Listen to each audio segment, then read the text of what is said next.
triki-triki semua kayak ini.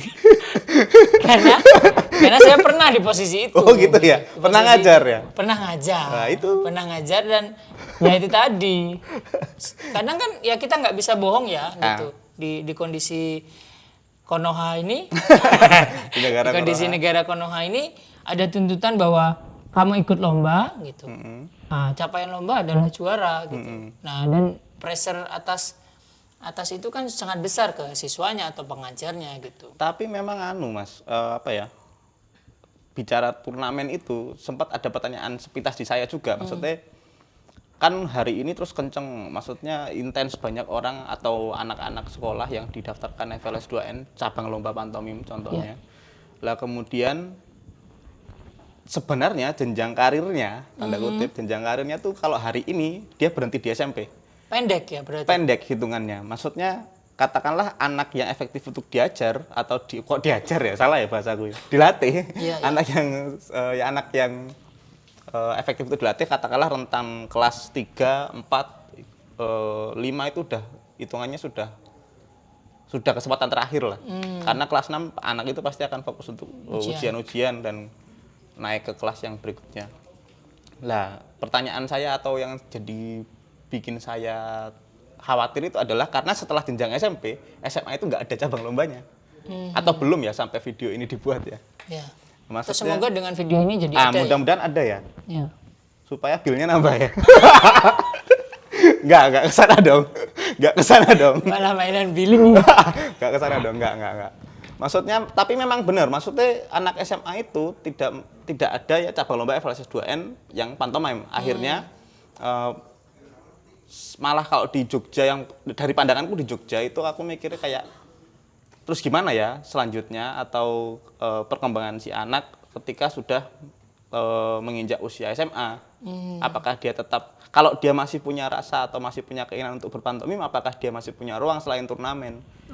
Karena terus pertanyaan yang sering muncul di sana, dan beberapa murid saya yang saya latih itu ketika sudah menginjak usia anak-anak SMP berapa belas, 14, 15 gitu, itu imajinasinya udah kadung lebih tinggi karena anaknya puber toh. Anaknya puber, akhirnya kan terus punya keingintahuan yang lebih jauh, punya pertanyaan yang lebih banyak. Nah, kemudian ini kadang ruang-ruangnya terbatasi. Begitu ketika dia masih di umur SD atau SMP gitu ya. Ya mungkin memang karena metode aja ya. Dan ruang itu dan tadi. Ruangnya memang karena terus pengenalannya adalah turnamen kebanyakan. Betul. Makanya sangat sayang kalau ternyata SMA dia selesai. Ada ini nggak momen-momen yang mungkin menyebalkan atau ya apa ketika kemudian proses ini fun fact aja. Jadi aku pernah ngajar di salah satu sekolah. Sekolahnya itu sama parkiran kampus saya dulu gedean ini sekolahnya jauh. Jadi dia kayak sama satu fakultas kampus saya itu gedean si sekolah ini. SD tingkatnya. Wah, ini sekolah orang kaya ini. Ini sekolah besar, kemudian ini kayaknya banyak prestasinya dan segala macam. Terus saya lihat ada case yang isinya banyak trofi, piala-piala gitu. Wah, ini berarti emang sekolah yang nggak biasa. Terus kemudian saya ngelatih pantomim di situ. Dan pas latihan itu, Mas, kan 2 orang ini biasanya sepasang gitu, duo gitu konsepnya. Nah, datang jamnya latihan, saya udah datang nih, saya tungguin. Karena mumpung ngomongin Gen Z ya, si anak-anak ini memang dibebaskan bermain gadget. Dibebaskan. Ada yang bawa tablet, ada yang bawa smartphone gitu-gitu. Nah, akhirnya ketika waktu jam latihan, trennya kan main game ya anak-anak ini. Pak, atau Mister manggilnya Mister. Mister. Saya main 1 game lagi dulu ya. Nyelesain 1 game ya, Mister. Oh ya boleh, oke. Jadi kita break dulu, gak latihan. Gak latihan, dia main game, tak tungguin main game. Kadang aku nonton main game apa, kadang aku download game main sama dia dulu. Itu terjadi. Ada yang punya ekskul selain pantomim, ternyata dia ikut ekskul berkuda.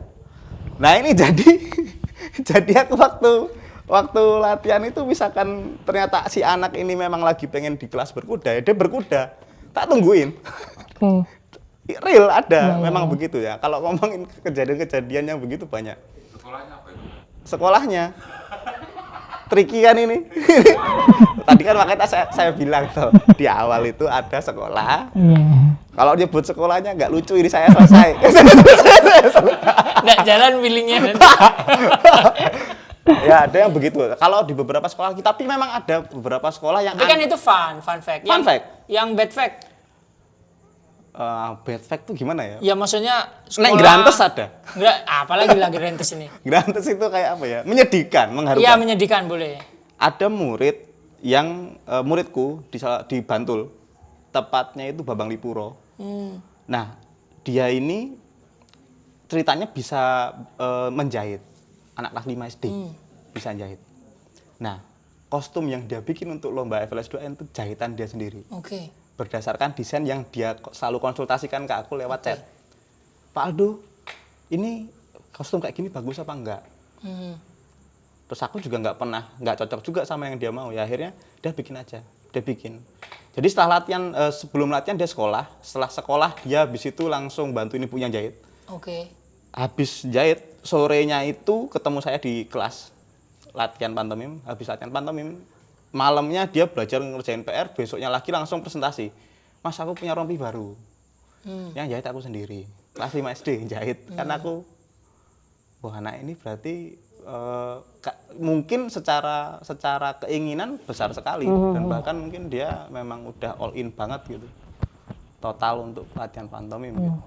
Kadang ada juga anak yang secara apa ya, pergaulan mungkin malu. Ada tuh yang malu. Dalam satu kelas ekstrakurikuler gitu terus malu. Anaknya nggak mau gabung sama yang lain. Nggak tahu kenapa. Terus kemudian ya dia kalau pas lagi belajar berlatih gerakan-gerakan itu nggak mau. Dan kadang terus nangis gitu. Nah, ada yang kayak begitu. Makanya saya kadang juga nyari metode apa yang bisa bikin anak-anak seneng. Kurang lebih kayak gitulah. Metode game aja. Latihan dong di WPP. Nah, itu. Saya kan pernah ikut itu ya. 1-2 kali. Nah, beberapa hal itu. Yang menyedihkan tadi itu apa lanjutannya yang bikin jahit sendiri? Artinya Apanya? sekolah tidak mensupport atau gimana? Jadi sekolahnya itu Nggak naik duit kalau buat ngomongin support, pasti support lah. Iya. Karena memang mereka punya keinginan ya. Maksudnya aku ngomong secara aja, secara yang bikin aku haru itu adalah anak ini beneran semua total dari dia sendiri.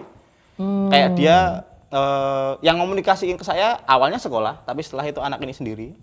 Terus habis itu anak ini akan chat saya terus, di chat terus, Mas ini latihan, Mas ini latihan, ini Mas ini pakai kostum ini bagus gak? Terus dia selalu menyisihkan uangnya aja untuk beli itu. Gitu. Pernah menang di tingkat tertentu, aku lupa kecamatan atau tingkat kabupaten gitu, dia menang. Terus habis itu uang hadiahnya itu langsung dia pakein buat beli baju yang lebih bagus daripada yang dia bikin sendiri ceritanya. Lah maksudnya kan bukan menyedihkan ya, apa ya, lebih ke aku respect atau apresiasi sama si anak ini yang karena memang dia beneran getih gitu istilahnya atau beneran total gitu. Ya. Berarti satu sisi juga biasa ya tipikal sekolah-sekolah di Konoha ya. Set sambung lepas gitu. Gitu. Ya, masih di Berita Teater dan masih bersama Mas Aldo. Tadi kita udah ngobrolin soal pantomim dan bagaimana sih pengaruh pantomim ke anak-anak hari ini gitu ya. Tadi kita sempat ngobrolin soal kayak fakta-fakta menarik sejauh pengalaman Mas Aldo gitu. Punya harapan tertentu nggak sih gitu dengan kondisi lagi ngomong luhur sekali ya, maksudnya kamu masih percaya nggak pantomim itu bisa jadi sesuatu gitu buat anak-anak gitu? Percaya. Kalau jadi sesuatu atau mungkin jadi suatu hal yang besar buat si anak-anak yang belajar pantomim atau mungkin pelaku seni pantomim hari ini yang bukan anak-anak pun aku masih percaya kalau itu bisa jadi sesuatu gitu. Poinnya menurutku malah justru kekhawatirannya sependek ingatan saya sama sejauh saya bergaul sama teman-teman yang pelaku pantomim juga, itu malah kekhawatiran saya lebih ke koridor mime-nya. Maksudnya banyak banget pantomim atau pantomimer Yang hari ini kupikir agak sedikit menyampingkan poin tentang koridor berpantomim. Akhirnya bentuk-bentuk pantomimnya sangat apa ya? Ya dibilang jelek itu enggak. Jelas enggak, karena karya kupikir enggak ada yang jelek gitu. Cuman kalau ngomongin soal terus ini mime bisa dikatakan mime itu gimana? Nah, itu koridor-koridor mime ini yang aku khawatir karena rules atau mungkin apa ya istilahnya? Aturan main atau koridor atau apa ya metode nggak tahu istilahnya, cuman memang kenyataannya begitu, banyak yang menyampaikan itu, akhirnya ada pertunjukan dicampuri make up putih sedikit dia jadi mime, atau mungkin ada pertunjukan yang nggak pakai pupuran malahan nggak pakai atau mungkin bahkan dia jauh dari koridor-koridor itu atau jauh dari teknik-teknik bermain atau dari keberlangsungannya muncul itu jauh gitu, akhirnya iki mem bukan atau ini gimana, walaupun memang sebenarnya hari ini pertunjukan udah blend ya, udah maksudnya ya pertunjukan baik, tapi aku lebih ke khawatir di sana kalau ternyata tidak bisa kuat atau mungkin bukan nggak bisa kuat, kalau ternyata nggak mungkin belajar lagi atau nggak intens untuk bikin karya dengan serius, kupikir malah bahayanya di sana. Makanya kemudian pantomim mungkin jadi agak terpinggirkan karena kebanyakan hari ini pantomim posisinya kalau nggak menghibur orang di suatu acara pernikahan, suatu pembukaan wahana permainan, atau mungkin pengiring sebuah musik video klip gitu. Ya maksudnya lebih banyak ke sana ya. Maksudnya mime lebih banyak diposisikan atau dialokasikan ke ruang-ruang itu ketika bicara kolaborasi. Nah, padahal ada nilai yang lain kupikir bisa diambil dari mime atau dari pantomimnya langsung gitu. Nah, malah di situ sih. Kalau aku. Oke. Ya. Menarik. Oke, tapi karena waktu yang membatasi. Dan juga baterai kamera yang juga sudah. Mungkin ada pesan terakhir Mas Aldo untuk pantomim dan mungkin juga adik-adik, orang tua, Waduh. untuk siapapun boleh. Untuk dirimu sendiri juga oke. Kalau pesan-pesannya apa ya? Kalau pesan untuk teman-teman yang sama-sama pelaku pantomim di usia manapun, berapapun, di tempat manapun, rileks aja, santai. Tapi ya jangan kenceng-kenceng banget. Ada yang bingung, nggak usah dipikirin banget-banget. Dilakuin aja. Kalau emang capek, ya break. Berkuda tadi nggak boleh. Nah, terus kalau memang teman-teman memang pengen tetap all out di situ, ya aku pikir guyup aja deh. Penting. Sudah? Itu aja. Oke, terima kasih Mas Aldo. Terima kasih Mas Aldo waktunya obrolannya. Sama-sama, terima kasih banyak. Terima kasih juga buat yang sudah nonton episode ini. Jangan lupa like, komen, dan subscribe channel Berita Teater.